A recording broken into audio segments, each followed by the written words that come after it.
Hey guys, Ian here, and today I wanted to discuss a little further about procrastination. I've been dealing with a lot of clients over the past few weeks regarding procrastination, and it's really a debilitating symptom. It's what I call a dream killer. And the reason it's so debilitating is it keeps people stuck. It actually stops people from moving forward to do what they actually want to do. And then there's a lot of frustration and anger that is experienced with the client because they keep asking themselves the same question. It's the first question they ask me when they work with me is, well, why is it that I can't just do what I want to do?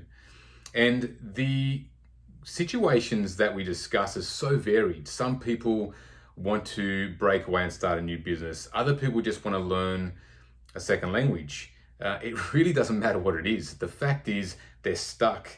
And they're stuck because no matter what they're consciously asking themselves to do or telling themselves they want to do, they have a very conflicting concept subconsciously of what they believe they can achieve.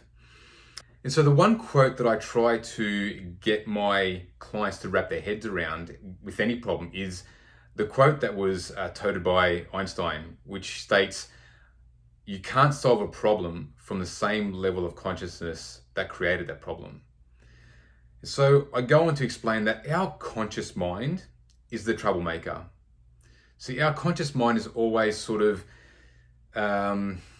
measuring and describing things to us, but they're from past experience. And this in itself is a reason why we start questioning and forming beliefs about what we can and can't do.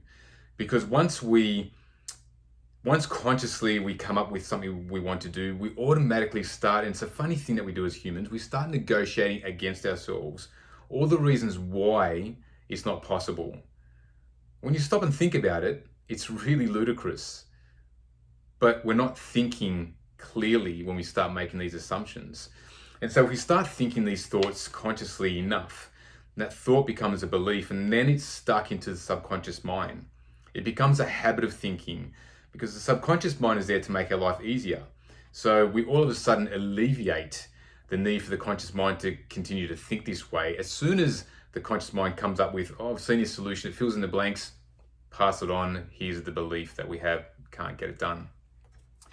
And so they get stuck into this loop of saying they want to move forward on something, but then just believing that they can't get done.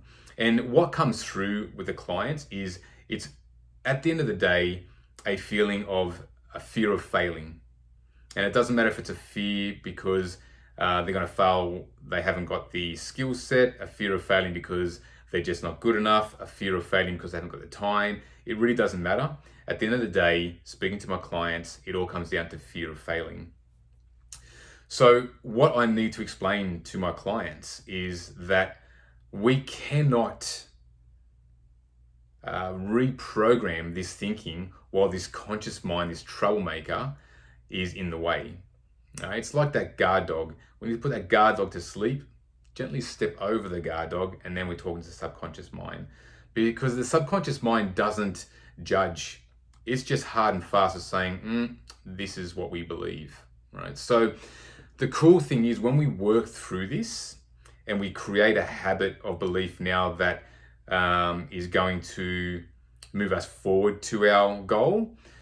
Once my clients work with me over the weeks and we start building this new muscle in the subconscious mind, this new thought and belief, all of a sudden, as soon as the client moving forward has a belief that is not in line with who they want to be, what they want to have, and the things they want to do, the subconscious works for us now and goes, oh, hang on, you're saying that you can't do this because that doesn't fit.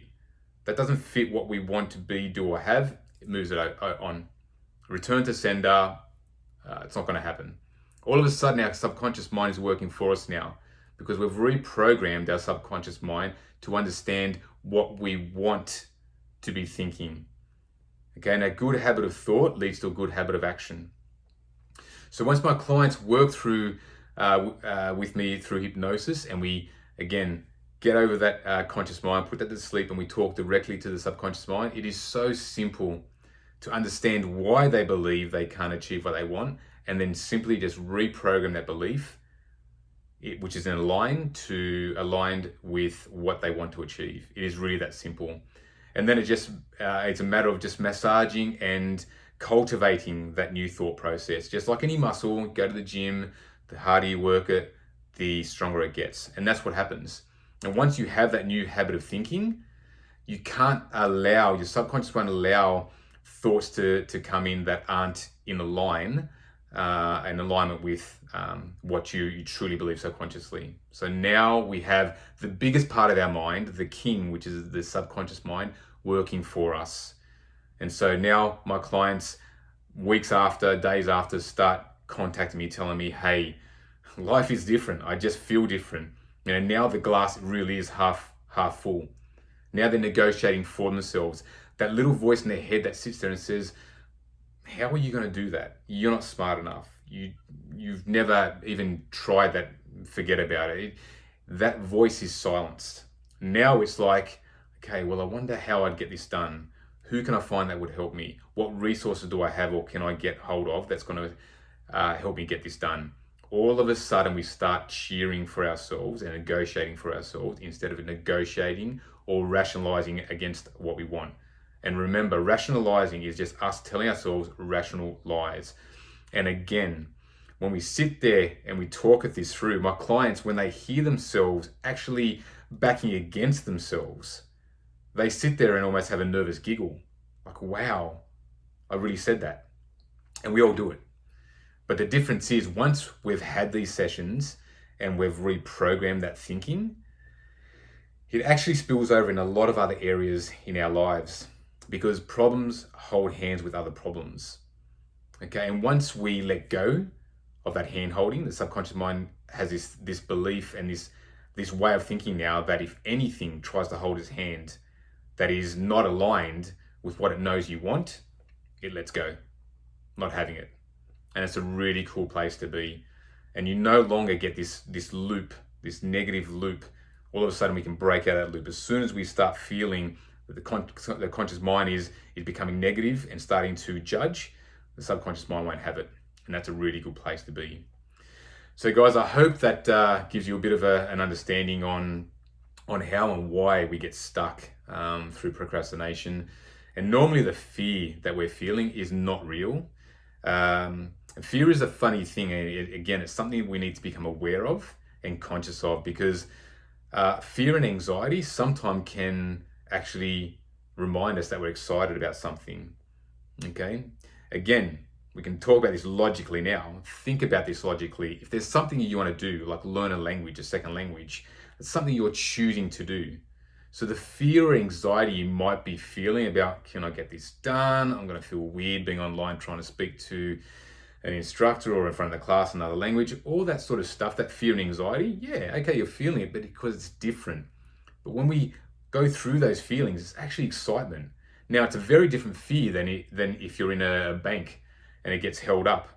That fear is a very different fear. That anxiety you're feeling right now is not excitement. That is the true fight or flight. Freeze, fight or flight. If you're a smart person, you're going to freeze. If you get the chance to flight, to run away, you're going to do that too. But it's a very different feeling than the fear and anxiety you get when you consciously are choosing to do something. So again, when my clients are going through this stuff, they're not thinking about it logically, and this is the problem. This is where we get stuck. So once we can get rid of that conscious mind, speak to the subconscious mind, we can understand where these feelings first came from, and they do come from somewhere, and it'll be a different place for everyone. But when we understand why we start thinking and feeling the way we do, once we understand it, we can fix it. Once we fix it, it sheds a whole lot of light on other areas of our life. So guys, I hope you found this of some value. If you did, please feel free to share. Any comments or questions, please leave them below. And if you have any issues, be it procrastination or any other symptom that you're going through, send me a message. We'll get in contact and have a chat and see how we best work together.